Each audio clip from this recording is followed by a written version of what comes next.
Hello, what's up guys? Ngayon kunting pabaon ko sa inyo dahil pauwi na kami.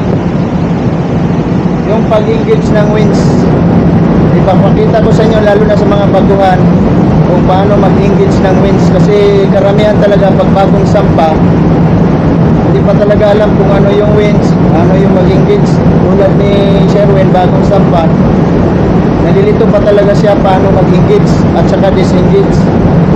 Alright, bago yan, ipapakita muna natin yung mga basic na parts ng winch. Ito yung drum. Dito natin ilalagay yung lubid.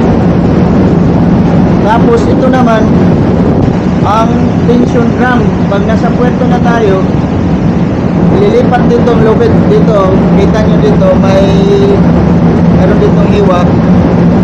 Ililipat yung lubid dito para pagtisa na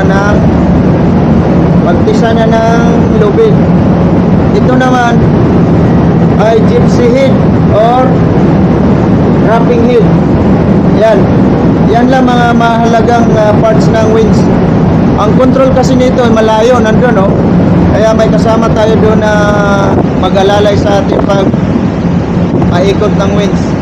Ngayon, ituturo ko kay OS muna bago siya pahawakin natin paano mag-engage. Ngayon, naka-disengage kasi ito. I-engage muna natin, tapos disengage. So, kahit hindi ka nakatingin doon, basta itutulak mo lang to, papasok na yan. So, engage. Ngayon, susubukan, ipapakita muna natin papakita muna natin na paano mag-engage. Yung kahit hindi ka nakatingin doon sa clutch drum. Sige, papaikot natin. Yan, o. Kahit hindi ka titingin, itutulak mo lang yan, o. Pasok. Yan. Tapos, pag na-engage mo na, open brake mo. Yan. Ngayon, pag disengage naman, i-brake natin. I-brake natin pag disengage. Ito ang brake. Yan. Yan, papaikutin. Hilahin mo lang to. Yan, o. Hilahin mo lang to. Disengage na yan habang umiikot yung winch. Ngayon, ipapasubok natin kay OS kasi lagi siyang nalilito paano mag-engage. Bagong sampa to si OS, siyempre kayo dyan, makakasampa din kayo, nauna lang siya, diba? So, next, continue lang ikot, continue lang ikot. Sige, ipapasubok natin kay OS paano mag-engage. Sige, yan. Alright, tinutulak lang yan. Tapos disengage. Hindi, brake yan, i-brake mo.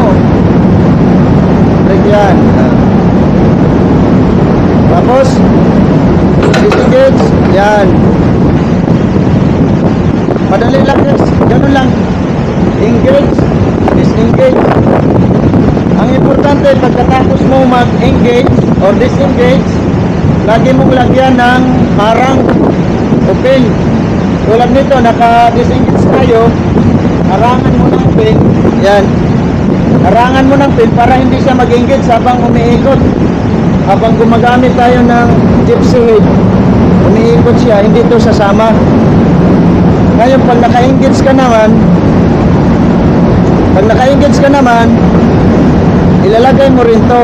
Yan. Para hindi siya ma-disengage. Yan ang importante dyan. Kasi habang umiikot, nagbibira ka, tapos biglang ma-disengage, delikado. Ipitik yung lubid. So, ganun lang guys. Ganun lang kadali guys ang paggamit ng winch. Disengage, engage. Tapos mga basic na parts ng winch na ano natin. Yung ibang part ng winch, yung control nandito lang. Malapit. Ito kasi tingnan nyo, napakalayo yung control dito. Yung ibang winch, dito lang yung control. Kaya ikaw na maka-engage, ikaw rin nahawak ng control. Ito malayo. Ayan, o. Alright guys, thank you for watching. Para sa inyo yan. Goodbye.